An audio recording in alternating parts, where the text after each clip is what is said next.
To escape the monster behind her, Lisa had no choice but to crawl awkwardly through a dog door. But the monster was incredibly powerful, and it was only a matter of time before it smashed through the thin wooden door. What made Lisa even more desperate was that there was almost no escape route ahead of her. The space here was extremely strange, with unfinished walls surrounding her on all sides, and below was an abyss with no visible bottom. A wooden plank no wider than 12 inches on the wall was her only foothold, and one end of the plank connected to a suspended staircase, which was perhaps her only way out. Lisa pressed herself against the wall and carefully made her way to the staircase. There were no railings on either side, and one wrong step could send her plummeting into the bottomless abyss. But compared to the terror of the monster, these obstacles were nothing. After 10 minutes of effort, she finally reached the end of the staircase and pushed open a small wooden door in the ceiling. Behind it was a narrow opening. With no time to think, Lisa crawled straight through, and in the final second before the monster broke down the door, she successfully climbed up to the floor above. But she still dared not let her guard down,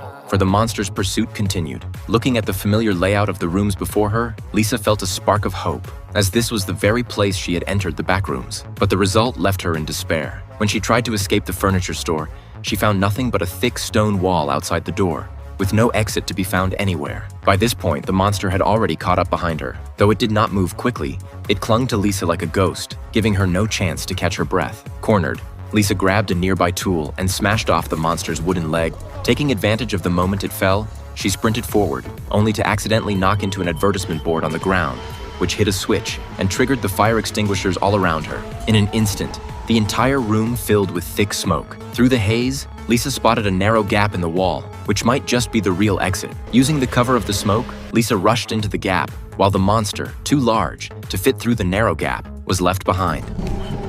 Lisa felt her way deeper along the gap, but as she pressed on, she encountered several mysterious figures in biohazard suits, who sprayed a large amount of smoke at her.